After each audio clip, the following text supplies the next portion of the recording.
은퇴하고 처음 맞이한 월요일 아침이었습니다. 알람을 맞추지 않았는데도 6시에 눈이 떠졌습니다. 35년 동안 몸에 밴 습관이었습니다.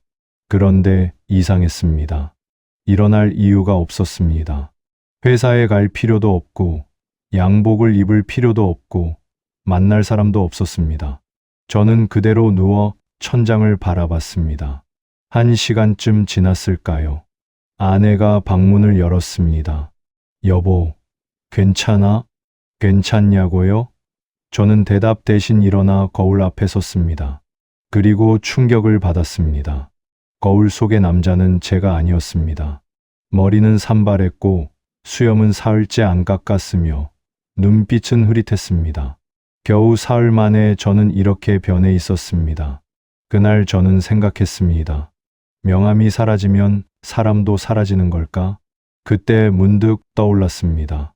대학 시절 읽었던 정약용 선생의 글귀가 무슨 일이 있어도 외모를 가꾸라. 꾸임은 허영이 아니라 흩어진 마음을 정리하는 질서다. 당시엔 이해하지 못했습니다. 조선시대 선비가 외모 타령이라니 고리타분하다고 생각했습니다. 그런데 70평생을 살고 나니 이제야 알 것 같습니다.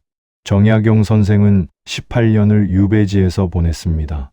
권력도 명예도 가족도 없는 그곳에서 그가 지킨 것은 단 하나였습니다. 매일 새벽 몸을 정갈이하는 일이었습니다. 저는 유배지에 간 것도 아니었습니다. 그저 은퇴했을 뿐이었습니다. 그런데 왜 저는 저를 방치하고 있었을까요? 오늘 저는 여러분에게 이야기하려 합니다. 70년을 살아온 한 남자의 이야기를, 은퇴 후 무너졌다가 다시 일어선 이야기를, 그리고 그 과정에서 깨달은 나이 들수록 외모를 가꿔야 하는 진짜 이유에 대하여 정약용 선생의 말씀을 빌려 제 삶의 이야기를 들려드리겠습니다. 은퇴식 다음 날부터 저는 면도를 하지 않았습니다. 특별한 이유가 있었던 건 아닙니다. 그냥 귀찮았습니다. 어차피 만날 사람도 없는데 뭐하러 면도를 하나 싶었습니다. 하루가 이틀이 되고 이틀이 사흘이 되었습니다. 사흘째 되던 날 아내가 말했습니다. 여보, 면도 좀 해. 손주 오는데. 저는 짜증이 났습니다. 손주가 뭘 알아. 할아버지 수염 있는 게 더 좋아할 걸. 그런데 막상 손주를 만났을 때 5살짜리 아이가 저를 보더니 뒤로 물러섰습니다. 낯설어하는 눈빛이었습니다. 그날 밤 저는 오랜만에 거울을 제대로 들여다봤습니다. 거울 속 남자는 초라했습니다. 무성한 수염, 헝클어진 머리, 그리고 무엇보다 죽어있는 눈빛. 마치 며칠 동안 술만 마신 사람 같았습니다. 저는 그제야 깨달았습니다. 회사 다닐 때는 매일 아침 거울을 봤습니다. 면도하고, 머리 빗고, 넥타이 매고, 그게 당연한 일과였습니다. 그런데 은퇴하고 나니 그 모든 게 의미 없어 보였습니다. 명함이 없으니 정장을 입을 이유가 없었고, 회의가 없으니 면도할 이유가 없었고, 출근할 곳이 없으니 거울 볼 이유가 없었습니다. 그렇게 저는 천천히 무너지고 있었습니다. 그때 문득 떠올랐습니다. 정약용 선생의 이야기가. 선생은 강진 유배지에서 이렇게 쓰셨습니다. 사람은 괴로울수록 자신을 방치한다. 몸은 무너지고 표정은 굳어가며 스스로의 모습이 더 이상 마음에 들지 않는 순간이 찾아온다. 그때 우리는 착각한다.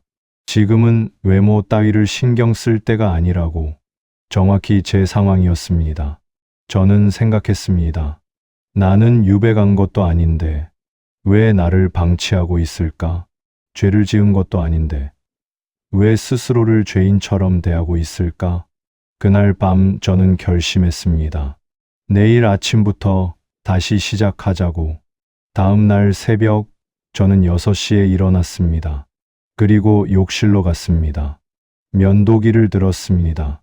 손이 떨렸습니다. 웃긴 일이죠. 35년을 매일 해온 일인데 말입니다. 면도를 시작했습니다. 천천히, 정성스럽게, 서두르지 않았습니다. 면도가 끝나고 거울을 봤을 때 낯선 감정이 밀려왔습니다. 뿌듯함이었습니다. 고작 면도 한 번 했을 뿐인데 말입니다. 그리고 깨달았습니다. 제가 잃은 건 직함이 아니었습니다. 제가 잃은 건 저 자신이었습니다. 회사원이라는 정체성에 기대어 저는 진짜 나를 돌보는 일을 잊고 있었습니다. 정약용 선생은 이렇게도 말씀하셨습니다. 꾸밈은 타인에게 보이기 위한 가면이 아니라 자기 자신을 다시 세우는 의식이다. 맞습니다. 면도는 남에게 보이기 위한 게 아니었습니다. 저 자신을 위한 것이었습니다. 그날 아침 저는 식탁에 앉았습니다. 아내가 놀란 표정으로 저를 봤습니다. 여보, 면도했네? 저는 대답했습니다. 응, 앞으로 매일 할 거야. 왜? 갈 데도 없잖아. 저는 웃으며 말했습니다. 갈 데가 없어도 나는 있잖아. 나를 위해서 하는 거야. 아내가 미소 지었습니다. 오랜만에 보는 따뜻한 미소였습니다. 그날부터 저는 매일 아침 면도를 했습니다. 그리고 깨달았습니다.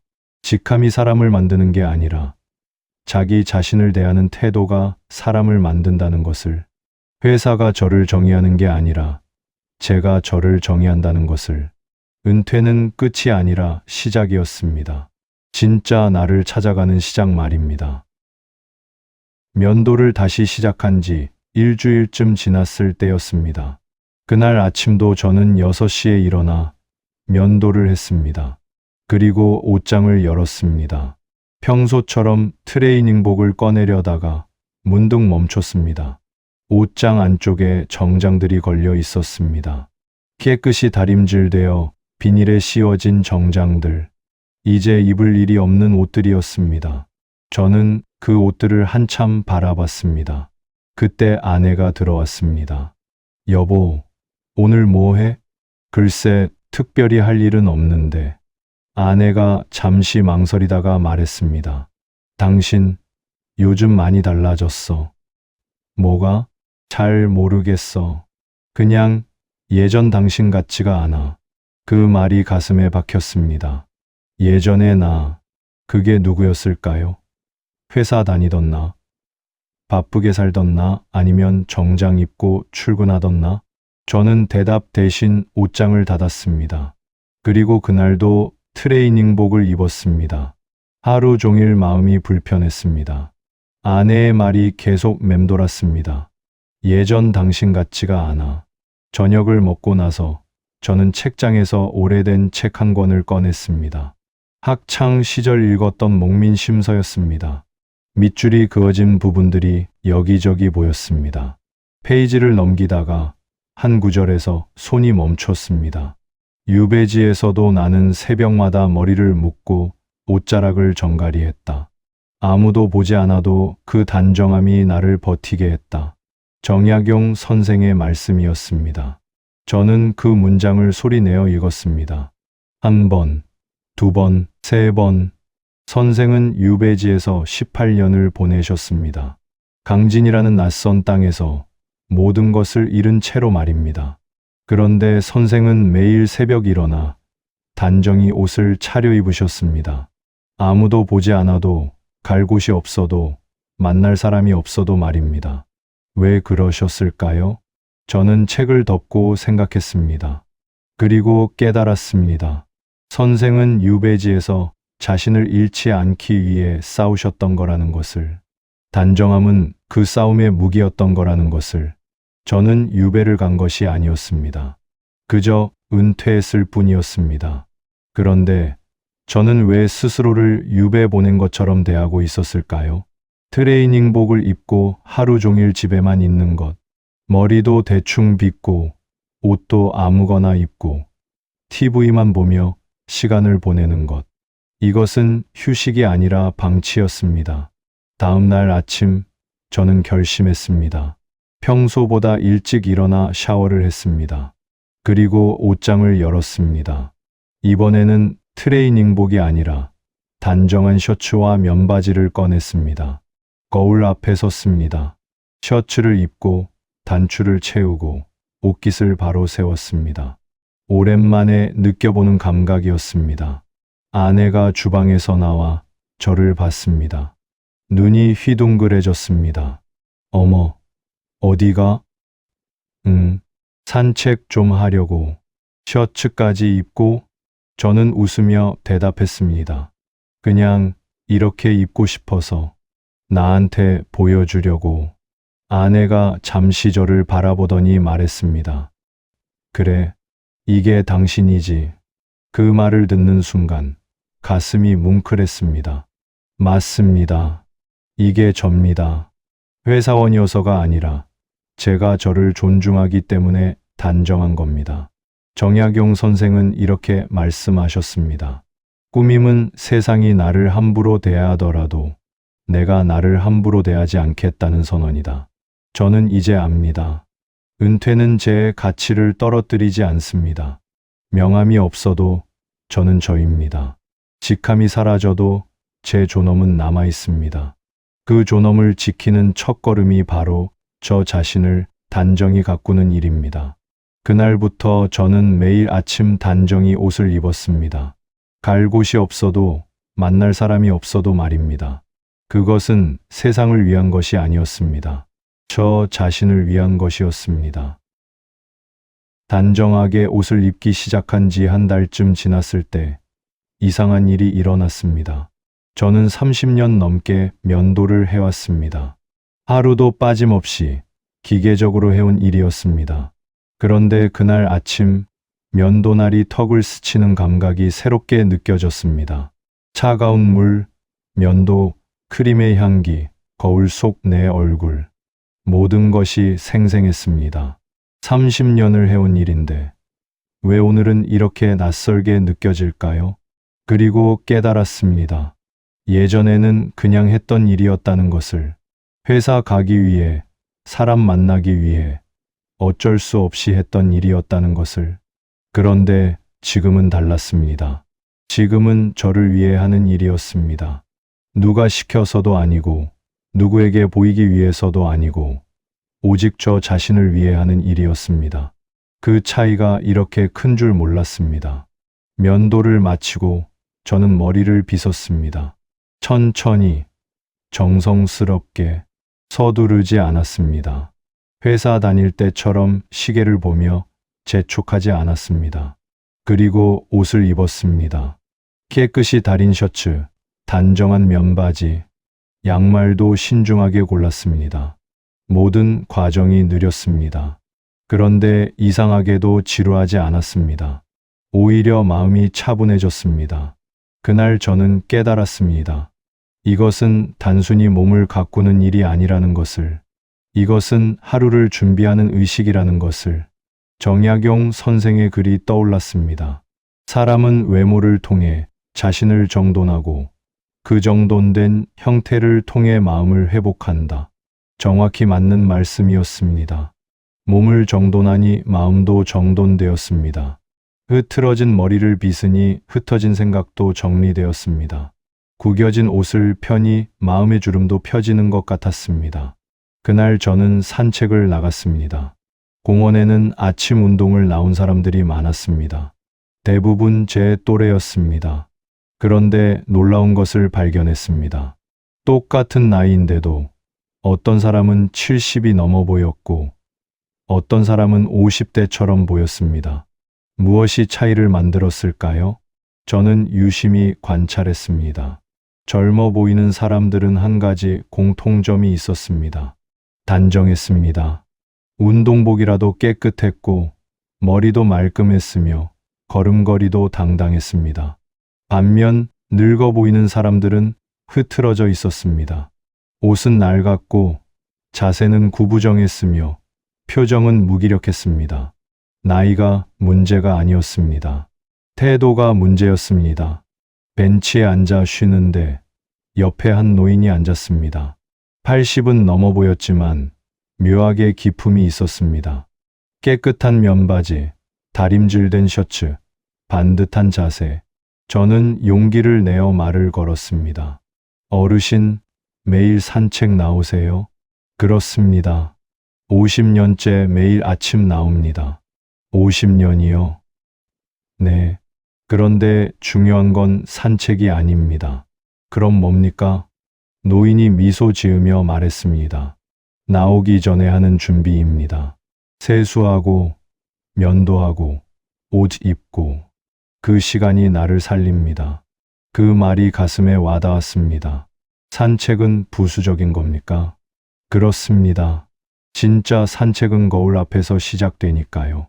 저는 깊이 공감했습니다. 집으로 돌아와 다시 정약용 선생의 글을 펼쳤습니다. 나는 유배지에서도 새벽마다 몸을 정갈이했다. 누가 본다고 한 것도 아니었다. 다만 그렇게 하지 않으면 나 자신이 버려진 존재처럼 느껴졌기 때문이다. 선생은 유배지에서 모든 것을 이루셨습니다. 권력도, 지위도, 자유도 없었습니다. 그런데 한 가지는 포기하지 않으셨습니다. 매일 새벽 몸을 가꾸는 일이었습니다. 그것이 선생을 버티게 했습니다. 18년이라는 긴 세월 동안 말입니다. 저는 생각했습니다. 저는 무엇을 잃었을까요? 직장을 잃었습니다. 명함을 잃었습니다. 바쁜 일상을 잃었습니다. 그런데 저는 무엇을 얻었을까요? 시간을 얻었습니다. 자유를 얻었습니다. 그리고 가장 중요한 것, 저 자신을 돌아볼 기회를 얻었습니다. 이제는 압니다. 아침에 거울 앞에 서는 시간, 면도하고 옷을 입는 시간, 그 모든 시간이 저를 살립니다. 그것은 의무가 아니라 선택입니다. 억지가 아니라 자유입니다. 정약용 선생의 말씀처럼 단정히 몸을 세우는 일은 아무도 모르게 자신에게 내리는 존중의 명령입니다. 저는 이제 매일 아침 저에게 그 명령을 내립니다. 오늘도 너를 존중한다고. 그 명령이 저를 일으켜 세웁니다. 그해 가을, 고등학교 동창회가 있었습니다. 50년 만에 만나는 친구들. 설렘보다 두려움이 더 컸습니다. 그들 앞에 선 내가 어떻게 보일까 하는 두려움이었습니다. 거울 앞에 섰습니다. 한참을 서 있었습니다. 그때 문득 깨달았습니다. 제가 두려워하는 건 친구들의 시선이 아니라는 것을. 제가 두려워하는 건 제 자신이었습니다. 은퇴 후 흐트러진 내 모습, 명함 없는 내 정체성, 빈 시간들로 채워진 내 일상, 그것들이 두려웠습니다. 저는 동창회에 가지 않았습니다. 대신 책상 앞에 앉아 정약용 선생의 글을 펼쳤습니다. 선생은 유배지에서 이렇게 쓰셨습니다. 사람이 가장 낮은 곳에 떨어졌을 때 그가 지켜야 할 것은 무엇인가? 바로 자기 자신이다. 세상이 나를 버렸어도 나는 나를 버리지 않는 것. 그것이 사람이 할 수 있는 마지막 저항이다. 저는 그 문장을 여러 번 읽었습니다. 선생이 강진으로 유배 가신 건 70살이 아니라 48살이었습니다. 한창 때였습니다. 그런데 하루아침에 모든 것을 이루셨습니다. 권력을, 명예를, 지위를, 한양의 화려한 저택을, 수많은 제자들을, 학자로서의 영광을. 그곳에는 아무것도 없었습니다. 낡은 초가집, 척박한 땅, 감시하는 관리, 그리고 끝없는 시간. 선생은 그 시간 속에서 무엇을 하셨을까요? 책을 읽고 글을 쓰고 제자를 가르쳤다고 합니다. 그런데 그보다 먼저 하신 일이 있었습니다. 매일 새벽 몸을 정갈이 하신 것입니다. 왜였을까요? 저는 오랫동안 그 이유를 생각했습니다. 그리고 깨달았습니다. 선생에게 단정함은 생존의 문제였다는 것을.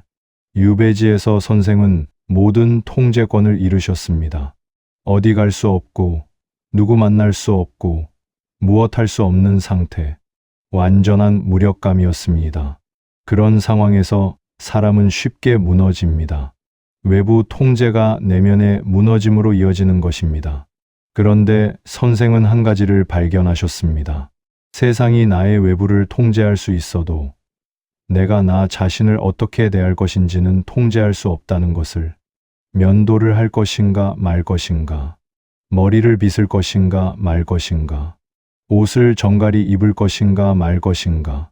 이것은 아무도 빼앗을 수 없는 자유였습니다. 선생은 그 작은 자유를 매일 실천하셨습니다. 그것이 선생을 지켰습니다. 저는 생각했습니다. 저는 유배를 간 것이 아니었습니다. 그저 은퇴했을 뿐이었습니다. 그런데 왜 저는 스스로에게서 자유를 빼앗고 있었을까요? 어차피 갈 곳도 없는데, 누가 보는 것도 아닌데, 이제 나이도 먹었는데, 이런 말들로 저는 제 자유를 스스로 포기하고 있었습니다. 정약용 선생은 또 이렇게 쓰셨습니다. 단정함은 형식이 아니라 태도다. 그것은 내가 여전히 나 자신의 주인임을 확인하는 행위다. 아침마다 거울 앞에 서서 옷깃을 여미는 그 순간, 나는 세상에 선언한다. 나는 아직 무너지지 않았다고. 그 문장을 읽는 순간 눈물이 났습니다. 맞습니다. 저는 무너지고 있었습니다. 은퇴라는 이름으로, 나이라는 핑계로 저는 천천히 제 자신을 포기하고 있었습니다. 그날 밤 저는 오래 생각했습니다. 무엇이 사람을 사람답게 만드는가? 직함인가? 명함인가? 아니면 타인의 인정인가? 아니었습니다. 사람을 사람답게 만드는 것은 자기 존중이었습니다. 아무도 알아주지 않아도, 아무도 보지 않아도 나는 나를 소중히 여기겠다는 태도. 그것이 존엄이었습니다. 정약용 선생은 18년 동안 그 존엄을 지키셨습니다. 매일 새벽 아무도 보지 않는 곳에서 말입니다. 그래서 선생은 무너지지 않으셨습니다. 유배에서 풀려났을 때 선생은 여전히 선생이셨습니다. 저는 결심했습니다. 저도 제 존엄을 지키겠다고.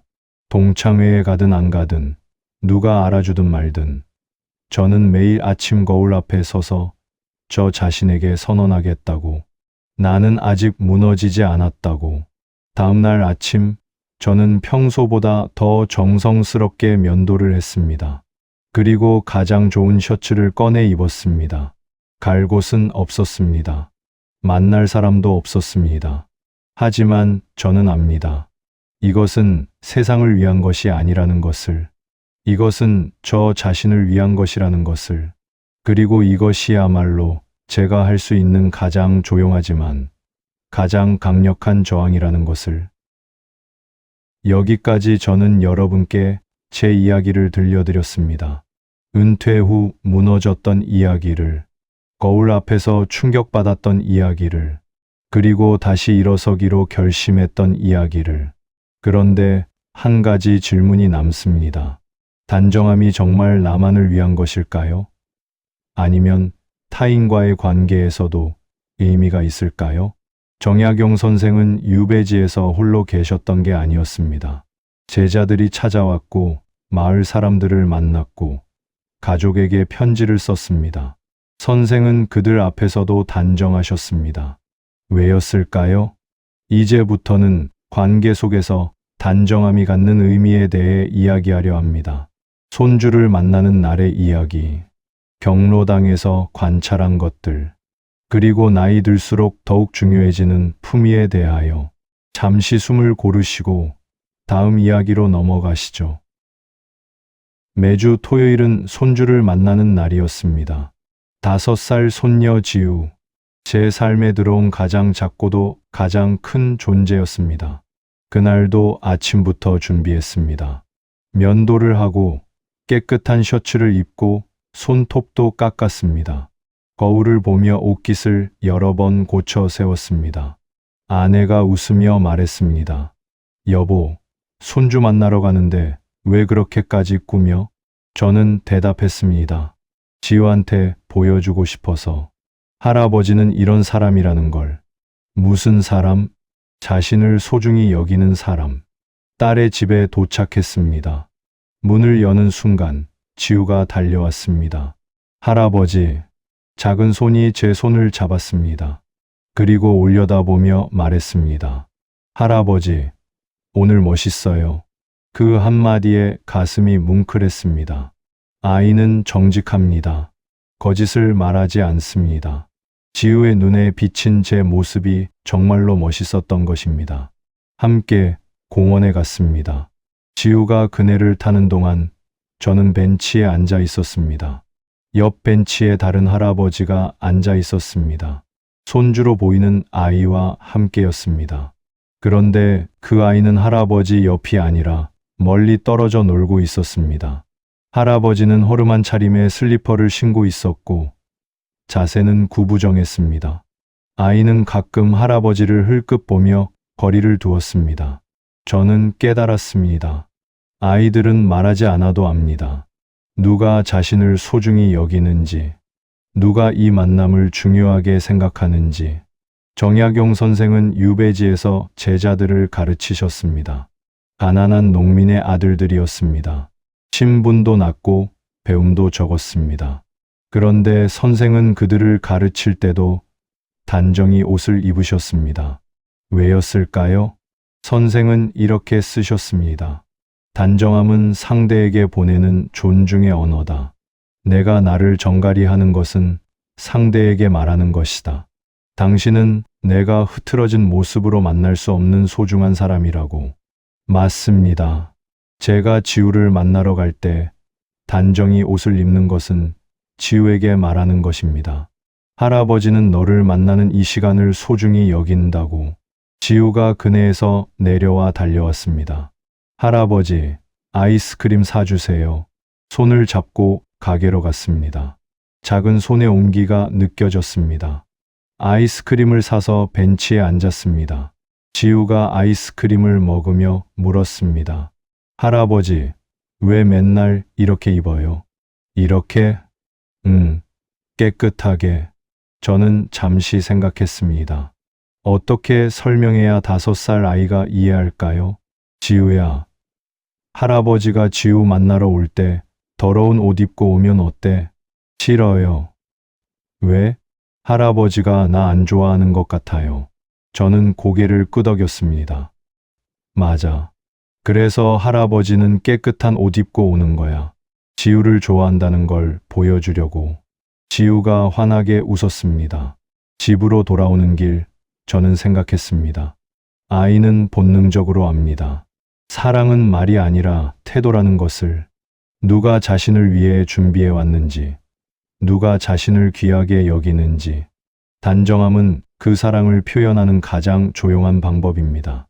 정약용 선생도 가족에게 편지를 쓰실 때 단정히 옷을 입으셨다고 합니다. 비록 편지를 받는 사람이 그 모습을 볼 수 없지만 선생은 그렇게 하셨습니다. 왜냐하면 단정함은 상대를 향한 예의이기 이전에 그 관계를 대하는 자신의 마음가짐이기 때문입니다. 저는 이제 압니다. 손주를 만날 때 단정히 옷을 입는 것은 지우를 위한 것이기도 하지만 저 자신을 위한 것이기도 합니다. 그 시간을 소중히 여기는 저 자신의 마음을 확인하는 것입니다. 그리고 그 마음이 지우에게 전해집니다. 말없이 자연스럽게. 다음 주 토요일이 벌써 기다려집니다. 또 어떤 옷을 입을까? 어떤 이야기를 들려줄까? 그 설렘이 저를 살아있게 합니다. 아내가 권했습니다. 여보, 경로당 한번 가봐. 집에만 있지 말고. 저는 주저했습니다. 경로당이라는 곳이 왠지 낯설었습니다. 노인들만 모여 있는 곳, 시간을 때우러 가는 곳, 그런 선입견이 있었습니다. 하지만 결국 갔습니다. 동네 경로당에 들어서는 순간 묘한 광경이 펼쳐졌습니다. 20명쯤 되는 노인들이 있었습니다. 어떤 이는 화투를 치고, 어떤 이는 TV를 보고, 어떤 이는 그냥 멍하니 앉아 있었습니다. 그런데 제 눈에 들어온 건 따로 있었습니다. 구석에 앉아 책을 읽고 있는 한 노인이었습니다. 80은 넘어 보였지만 자세는 반듯했습니다. 깨끗한 흰 셔츠에 회색 조끼. 안경 너머 눈빛은 살아 있었습니다. 저는 그분 근처에 앉았습니다. 잠시 후 다른 노인이 그분에게 말을 걸었습니다. 박 선생님, 오늘도 책 읽으시네요. 아, 김 선생, 오셨습니까? 목소리에 품위가 있었습니다. 김 씨가 아니라 김 선생이라고 부르는 것도 인상적이었습니다. 한편 입구 쪽에서는 다른 풍경이 펼쳐졌습니다. 헐렁한 추리닝 차림의 노인이 큰 소리로 떠들고 있었습니다.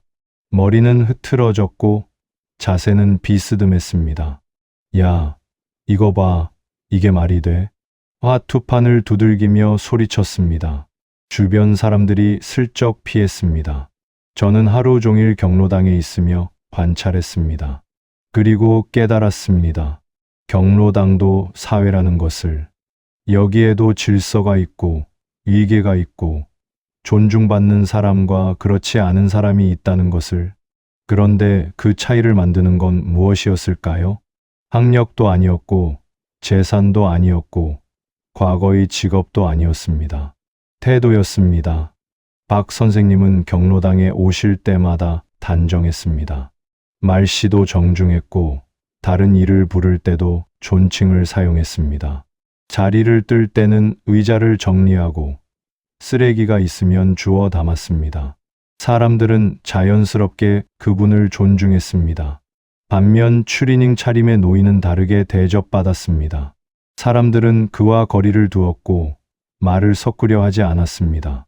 점심시간이 되었습니다. 경로당에서 식사가 나왔습니다.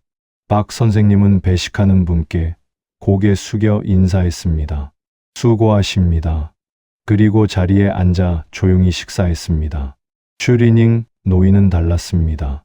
반찬이 마음에 안 든다며 투덜거렸고 큰 소리로 씹으며 먹었습니다. 집으로 돌아와 생각했습니다. 나이가 들면 뭐가 남을까? 돈, 건강, 명예 모두 중요하지만 가장 마지막까지 남는 건 태도였습니다. 정약용 선생은 유배지에서 마을 사람들과 지내셨습니다. 신분도 낮고 가난한 사람들이었습니다.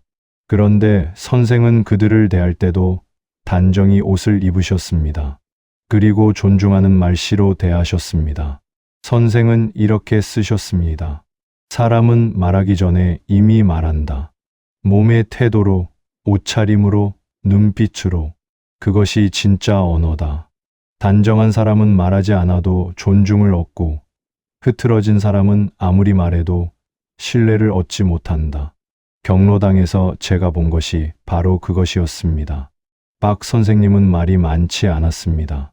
그런데도 사람들은 그분을 존중했습니다. 그분의 단정함이, 정중함이, 품위가 말보다 먼저 전해졌기 때문입니다. 나이가 들수록 외모는 더 중요해집니다. 젊을 때는 직함이 사람을 보호해 줍니다. 회사원, 교수, 의사 그 타이틀이 존중을 대신해 줍니다. 그런데 나이가 들면 그 타이틀이 사라집니다. 남는 건 오직 나 자신뿐입니다. 그때 사람들이 보는 건 바로 태도입니다. 어떻게 옷을 입는가, 어떻게 말하는가, 어떻게 남을 대하는가. 그것이 전부입니다. 일주일 후 저는 다시 경로당에 갔습니다. 이번엔 준비했습니다. 깨끗한 셔츠를 입고 머리를 단정히 빗고 책 한 권을 들고 갔습니다. 박 선생님이 저를 보시더니 미소 지으셨습니다. 새로 오셨군요. 안녕합니다. 저는 인사했습니다. 안녕하십니까? 잘 부탁드립니다. 그날 저는 박 선생님과 많은 이야기를 나눴습니다. 삶에 대해, 나이 듦에 대해, 품위에 대해. 선생님이 말씀하셨습니다. 나이가 들면 모든 게 떨어집니다. 체력도, 기억력도, 재산도. 그런데 한 가지만큼은 떨어뜨리면 안 됩니다. 품위요. 그게 마지막 존엄입니다. 저는 깊이 공감했습니다. 그리고 다짐했습니다. 저도 박 선생님처럼 나이 들겠다고, 품위를 잃지 않는 노인이 되겠다고. 어느 날 병원에 갔습니다. 정기 검진이었습니다. 이른이 넘으면 몸 곳곳에서 신호가 옵니다. 무릎이 아프고 허리가 시큰거리고 시력이 흐려집니다. 대기실에서 기다리는 동안 생각했습니다. 나이가 든다는 것, 그것은 통제권을 잃어가는 과정이었습니다. 예전에는 마음먹은 대로 몸이 움직였습니다. 밤을 새워도 견딜 수 있었고, 계단을 뛰어올라도 숨이 차지 않았습니다. 그런데 이제는 다릅니다. 마음은 있는데 몸이 따라주지 않습니다. 이것을 하고 싶은데 몸이 말을 듣지 않습니다. 아프다고, 힘들다고, 쉬자고 합니다. 통제권을 잃는다는 것, 그것은 생각보다 괴로운 일입니다. 진료실에서 의사가 말했습니다. 혈압이 조금 높네요. 약을 드셔야겠습니다. 평생 먹어야 하나요? 네, 아마도요. 순간 답답했습니다. 이제는 약 없이 살 수 없다는 것. 제 몸이 더 이상 제 것이 아닌 것 같았습니다. 집으로 돌아오는 길, 무거운 마음으로 걸었습니다. 그때 문득 떠올랐습니다. 정약용 선생의 말씀이. 선생은 유배지에서 완전히 통제권을 잃으셨습니다. 어디 갈 수도, 누구 만날 수도, 무엇 할 수도 없는 상태. 심지어 언제 풀려날지도 모르는 상태. 완벽한 무력감이었습니다. 그런데 선생은 그 속에서 한 가지를 발견하셨습니다. 선생은 이렇게 쓰셨습니다. 세상이 나의 외부를 통제할 수 있어도 내가 나 자신을 어떻게 대할 것인지는 통제할 수 없다. 아침에 일어나 세수할 것인가 말 것인가, 옷을 정갈히 입을 것인가 말 것인가, 이것만큼은 아무도 빼앗을 수 없는 자유다. 저는 그 문장을 곱씹었습니다. 맞습니다. 저는 많은 것을 통제할 수 없게 되었습니다. 혈압도, 시력도, 체력도, 심지어 언제까지 살지도 모릅니다. 그런데 한 가지만큼은 여전히 제 손에 있습니다. 오늘 아침 거울 앞에 설 것인가 말 것인가, 면도를 할 것인가 말 것인가, 깨끗한 옷을 입을 것인가 말 것인가.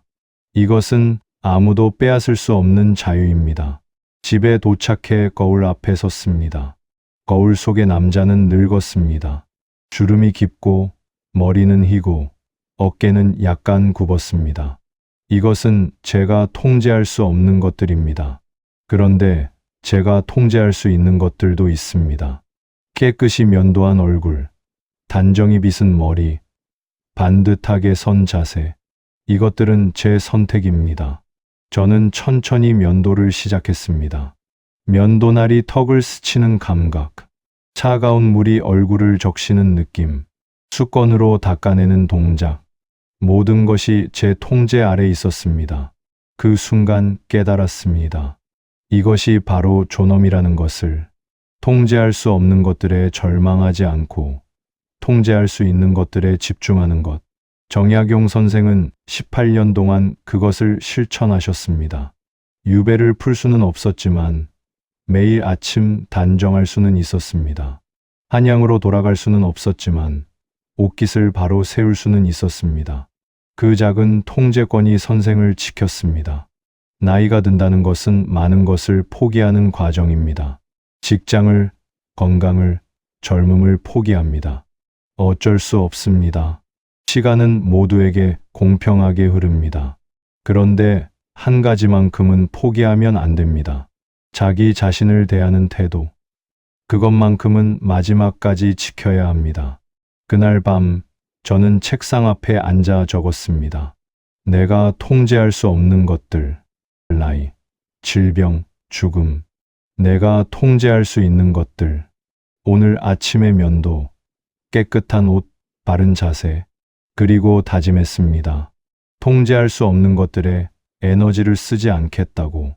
대신 통제할 수 있는 것들에 집중하겠다고. 매일 아침 거울 앞에 서서 저 자신에게 선언하겠다고. 이것만큼은 내 것이다. 그것이 제가 할 수 있는 가장 조용하지만 가장 강력한 저항입니다. 나이가 저를 통제할 수 없습니다. 저는 여전히 저 자신의 주인입니다.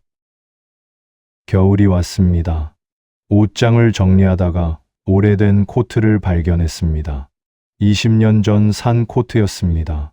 당시 제 월급의 반을 들여 샀던 물건이었습니다. 손으로 만져봤습니다. 천은 여전히 부드러웠고 바느질은 정교했습니다. 좋은 옷이었습니다. 그런데 이상했습니다. 이 좋은 옷을 왜 오래 입지 않았을까? 생각해보니 알 것 같았습니다. 회사를 다닐 때는 늘 바빴습니다. 옷은 그저 입는 것이었습니다. 비싸고 좋은 옷을 입으면 뭔가 달라 보일 거라고 생각했습니다. 그런데 지금 돌이켜보니 옷이 사람을 만드는 게 아니었습니다. 사람이 옷을 만드는 것이었습니다. 그날 마트에 갔습니다. 계산대 앞에서 한 노인을 봤습니다. 명품 패딩을 입고 있었습니다. 로고가 크게 박혀 있어서 한눈에 알아볼 수 있었습니다. 그런데 묘했습니다. 비싼 옷을 입었는데도 품위가 없어 보였습니다. 왜일까요? 계산원에게 반말을 했습니다. 야, 이거 왜 이렇게 비싸? 카트를 아무렇게나 버려두고 갔습니다. 심지어 침을 바닥에 뱉었습니다.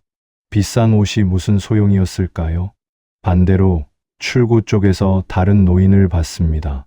평범한 점퍼를 입고 있었습니다. 낡았지만 깨끗했습니다. 그분은 계산원에게 정중히 인사했습니다. 수고하세요. 카트를 제자리에 갖다 놓았습니다. 문을 나서며 뒤따라오는 사람을 위해 문을 잡아주었습니다. 낡은 옷이었는데도 품위가 있어 보였습니다. 저는 깨달았습니다. 품위는 옷에서 나오는 게 아니라는 것을, 품위는 태도에서 나온다는 것을. 정약용 선생은 유배지에서 누더기를 입으셨습니다. 한양의 화려한 비단옷은 다 두고 오셨습니다. 유배지에는 기운 옷밖에 없었습니다. 그런데 선생을 찾아온 사람들은 모두 입을 모아 말했습니다. 선생께서는 누더기를 입으셔도 선비의 기품이 있으십니다. 왜였을까요? 선생은 이렇게 쓰셨습니다. 꾸임은 옷의 값이 아니라 마음의 값이다. 화려한 옷을 입고도 불안한 사람이 있고, 누더기 옷을 입어도 중심이 있는 사람이 있다. 차이는 옷이 아니라 그 옷을 대하는 마음에 있다. 저는 집으로 돌아와 옷장을 다시 들여다봤습니다. 비싼 옷들이 걸려 있었습니다. 명품 브랜드도 있었습니다. 그런데 대부분 입지 않은 옷들이었습니다. 왜일까요? 옷에 제 마음이 없었기 때문입니다. 그저 좋은 옷이라서 샀을 뿐. 제가 진심으로 그 옷을 존중한 적이 없었습니다. 반면 자주 입는 옷들이 있었습니다. 비싸지 않지만 편한 옷들. 입을 때마다 기분이 좋아지는 옷들. 그 옷들은 달랐습니다. 제가 정성껏 다림질하고 깨끗이 빨고 소중히 걸어둔 옷들이었습니다. 그 옷들에는 제 마음이 담겨 있었습니다. 다음 날 저는 오래된 코트를 꺼냈습니다. 먼지를 털어내고 다림질을 했습니다. 단추가 하나 떨어져 있어서 정성껏 달았습니다. 그리고 입었습니다. 거울 앞에 섰습니다. 20년 된 코트였지만 이상하게 새 것처럼 느껴졌습니다. 왜일까요? 제가 그 옷을 존중했기 때문입니다. 정성껏 손질하고 마음을 담아 입었기 때문입니다. 그날 산책을 나갔습니다. 몇 사람이 저를 쳐다봤습니다. 코트가 비싸서가 아니었습니다. 제가 그 옷을 당당하게 입고 있었기 때문입니다. 정약용 선생의 말씀이 이제야 이해됩니다.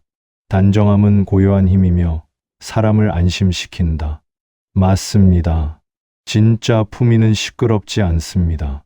로고를 자랑하지도 가격을 뽐내지도 않습니다. 그저 조용히 그곳에 있습니다. 낡아도 깨끗한 옷, 비싸지 않아도 정성스러운 태도, 화려하지 않아도 단단한 중심, 그것이 진짜 품위입니다. 나이가 들수록 깨닫습니다. 젊을 때는 옷으로 자신을 포장할 수 있습니다. 비싼 옷, 화려한 액세서리로 말입니다. 그런데 나이가 들면 그런 것들이 다 드러납니다. 진짜와 가짜가 명확해집니다. 남는 건 오직 태도뿐입니다. 저는 이제 옷을 대하는 마음이 달라졌습니다. 비싼 옷을 사지 않습니다. 대신 가진 옷을 소중히 합니다. 정성껏 빨고 깨끗이 다리고 마음을 담아 입습니다. 그것이 진짜 품이라고 믿습니다. 오늘 아침도 6시에 일어났습니다.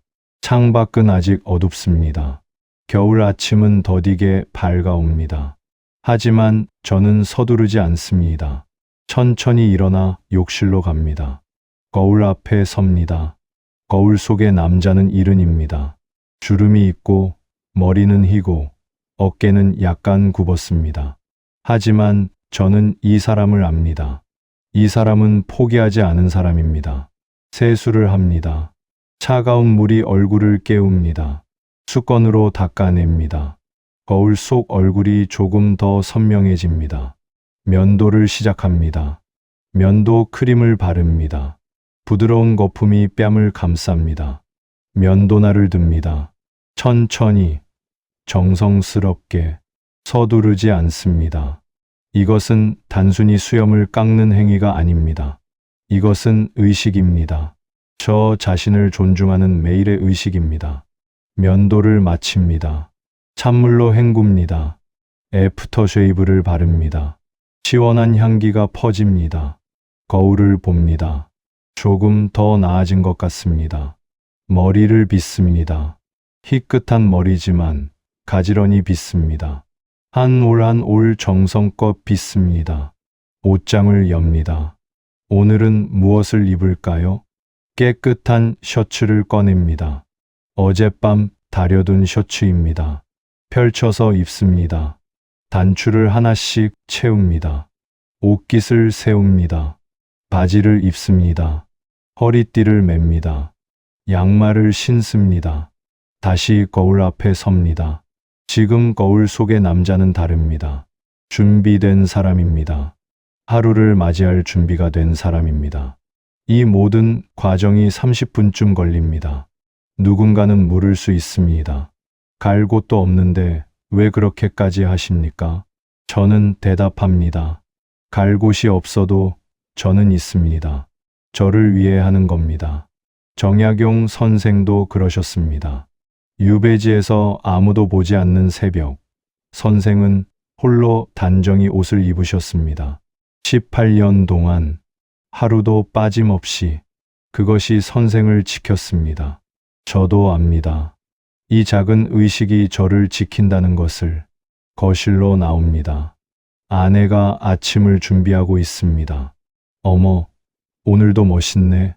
저는 웃습니다. 당신을 위해 멋있게 있어야죠. 식탁에 앉습니다. 아침을 먹습니다. 천천히, 음미하며 먹습니다. 창밖이 조금씩 밝아옵니다. 새로운 하루가 시작됩니다. 저는 준비되었습니다. 무엇을 할지는 모릅니다. 어디를 갈지도 모릅니다. 하지만 한 가지는 압니다. 오늘도 저는 저를 존중했다는 것을. 그것으로 충분합니다. 정약용 선생은 말씀하셨습니다. 꾸밈은 절망을 이기는 가장 고요한 저항이다. 맞습니다. 나이가 들고 몸이 약해지고 할 수 있는 것들이 줄어들어도 저는 매일 아침 이 저항을 계속할 것입니다. 거울 앞에 서서 저 자신에게 선언할 것입니다. 나는 오늘도 나를 존중한다. 그것이 제가 살아있다는 증거입니다. 이야기를 마무리할 시간입니다. 여러분께 제 이야기를 들려드린 지 50분이 흘렀습니다. 은퇴 후 무너졌던 이야기부터 다시 일어서기까지의 여정을 말입니다. 돌이켜보면 길지 않은 시간이었습니다. 1년도 되지 않았습니다. 하지만 제게는 큰 변화였습니다. 무엇이 달라졌을까요? 특별한 일이 생긴 건 아닙니다. 복권에 당첨된 것도 아니고 갑자기 건강해진 것도 아닙니다. 여전히 일흔이고 여전히 은퇴자이고 여전히 할 일이 많지 않습니다. 그런데 달라진 게 있습니다. 제 자신을 대하는 태도입니다. 예전에는 거울을 피했습니다. 거울 속에 늙은 남자가 싫었습니다. 그 남자는 실패한 것 같았고 끝난 것 같았고 쓸모없어 보였습니다. 지금은 다릅니다. 이제 저는 매일 아침 거울 앞에 섭니다. 그리고 그 남자를 마주합니다. 이른의 그 남자를, 주름진 그 남자를. 하지만 이제는 압니다. 그 남자는 포기하지 않았다는 것을. 여전히 자신을 존중한다는 것을, 매일 아침 일어나 단정히 하루를 시작한다는 것을, 그것으로 충분합니다. 정약용 선생은 유배에서 풀려나셨을 때 70이 넘으셨습니다.